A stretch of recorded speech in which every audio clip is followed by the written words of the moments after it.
এই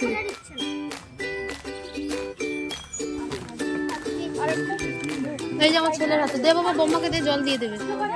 আমার ছোট্ট একটা পরিবারে তোমাদের প্রত্যেককে জানাচ্ছি স্বাগত।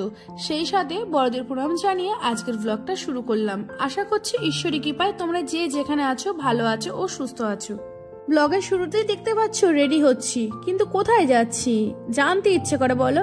এটা আমারও হয় গো, একটু অপেক্ষা করো জেনে যাবে। আগে রেডিতে তো হইনি, মেয়ের আবার পরীক্ষা চলছে বুঝলে, তার মধ্যেও যাওয়া চাই। আজ কিন্তু সবাই মিলে যাচ্ছি, মানে সপরিবার।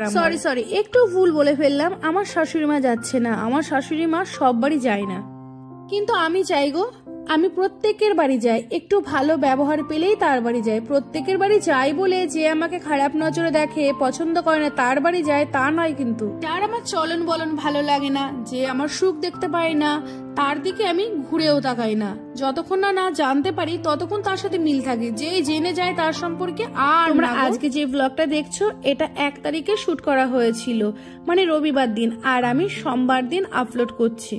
ভিডিওটা 4টে থেকে 4:30 বা 5টার মধ্যে আপলোড করে দিই, কিন্তু আজ পাইনি। আজ না দুপুরে একটু ঘুমিয়ে পড়েছিলাম, এদিকে প্রচুর শীত পড়ে গেছে, সূর্যর দেখা নেই, রান্না বাড়া করে না খুব ঘুম পেলো। আজ আবার চিকেন রান্না করেছিলাম, চিকেন দিয়ে ভালো করে খেয়ে দিয়ে একদম মেয়েকে নিয়ে শুয়ে পড়লাম। আর কি করব, ঠিক সময় দিতে পারলাম না, তার জন্য ভীষণ ভাবে সরি। এখন দুপুর ওই 2:40 মতো বেজে গেছে, মানে প্রায় 2:45।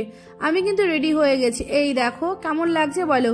এই শাড়িটা পরে কেমন লাগছে অবশ্যই কিন্তু কমেন্ট করে জানিয়ে। খুব সাধারণভাবে রেডি হয়েছি। আমি না সব সময় সাজগোজ করতে ভালোবাসি না, আর সব সময় সেজে গুজে ভিডিও দিতেও ভালোবাসি না। আমার কি মনে হয় বলতো, আমি যেমন ঠিক তেমন ভাবেই তোমাদের সামনে তুলতে চাই। আমি যেমন তেমনই যারা মেনে নেবে তারাই আমার প্রকৃত বন্ধু। আসলে কি বলতো, আমি না এই প্ল্যাটফর্মে আমার ব্যবহার দিয়ে মন জয় করতে এসেছি, রূপ দিয়ে নয়। আমি কিন্তু রেডি, একটু রাস্তায় হেঁটে বেড়াচ্ছি, এখন যা বেরোবে ওর জন্য অপেক্ষা করছি। আসপদা বেশি দিলে যা হয়। আচ্ছা কত দিই আসপদা বেশি দিলে বেশি হয়ে যায়। একটু পয়সা নিয়ে আসো, যাবো যাইনি। 5 লাখ না কোটি টাকা। কোথায় গেছিলে তোমরা?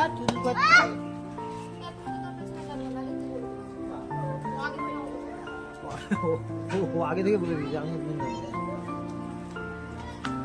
লোক সমাজে ঠিকই বলেছে। এই দেখো কি তাড়াতাড়ি পৌঁছে গেছি। আরে পৌঁছাবো তো। এই জেঠিমার বাড়িটা আমাদের বাড়ির মাঝখানে শুধু একটা বাড়ি, তারপরে জেঠিমার মার অনেক বয়স হয়েছে, প্রায় 100 বছর পার হয়ে গেছে, তিনি মারা গেছে। তারই আজকে খাওয়া দাওয়ার আয়োজন, সেখানেই নিমন্ত্রণ, আর সেখানেই এসে আসা মাত্রই দেখলাম আরো একটা ব্যাচ শুরু হয়েছে, সবে শুরু হয়েছে। তাই ভাবলাম তাহলে একটু বাইরে দাঁড়াই, বসে থাকতে মানে ভেতরে বসে থাকতে না ভালো লাগে না। আর এই জেঠিমার বাড়িতে খাওয়া দাওয়ার আয়োজন হচ্ছে না, তার সামনেই একটা বাড়ি আছে, সেই বাড়িতে আয়োজন হচ্ছে। তারপরে আমরা ভাবলাম তাহলে চলো সেখানে গিয়েই বসি। চলে এসেছি, এবার এটাও একটা জেঠিমা বাড়ি, এখানে বসতে দিয়েছে চেয়ারে, বসে বসে এবার আর কি করব বলো, আমার যেটা কাজ সেটাই করছি। আমি একটু ভিডিও শুট করলাম ফাঁক বুঝে বুঝে। এই যে দেখছো গুল্লু বাবাকে, একটা মজার ঘটনা আছে ওকে নিয়ে। ওর আবার বারবার টয়লেট চাপে, কোথাও আসলে বারবার টয়লেট চাপে। তারপর এটা তোমাদের পরিচিত বাড়ি, ও নিজে নিজে টয়লেট করতে যাচ্ছে, আর যাওয়ার সময় আতালের মতন গেছে, ব্যাস খোঁচা খেয়েছে লেবু গাছে। আর ওর মা তো রেগে গেছে, আর ও যদি ওর মার কাছে বকুনি খায়, আমাদের খুব মজা হয়, সবাই মিলে ওর পেছনে লেগে থাকি আমরা। কোনো অনুষ্ঠানে গেলে আমাদের হাসি ঠাট্টায় মজায় একাকার হয়ে যায়। এবার কিন্তু আমরা জায়গা পেয়ে গেছি, জায়গা পাচ্ছিলাম না, অনেক কষ্ট করে ধরা হয়েছে। দুপুর টাইমে না খাওয়া দাওয়ার একটা নির্দিষ্ট টাইম থাকে, খুব চাপ থাকে, তবু তো আমরা এখন প্রায় 3:30, মানে 3:30 বেশি বেজে গেছে। তাতে কি আছে বলো, প্রতিদিন কি আর রুটিন মেনটেন করে চলা সম্ভব? নিজের বাড়িতেও সম্ভব হয় না, তাহলে অন্যের বাড়ির দোষ ধরতে যাবো কেন? তাছাড়া সত্যি কথা বলতে কি জানো তো, আমার না সেই স্বভাবটাই নেই, ছোট থেকে এই স্বভাব নেই যে পরের খুঁত খুঁজে খুঁজে বের করতে হবে, তারপরে তার সেগুলো জেনে তার দুর্বল সময় তাকে আঘাত করতে হয়, এরকম স্বভাবের আমি না। দেখো আমি অনেকদিন ধরে ব্লগ ভিডিও করছি, তো তোমাদের সাথে সবকিছুই শেয়ার করি, তার মধ্যে এটাও শেয়ার করলাম, কারণ তোমরা যেহেতু আমার ব্লগ দেখছো তো আমাকে সম্পর্কে তো কিছু জানতে হবে, আর আমার মনে হয় আমারও কর্তব্য আমি কি সেটা তোমাদের সামনে তুলে ধরা।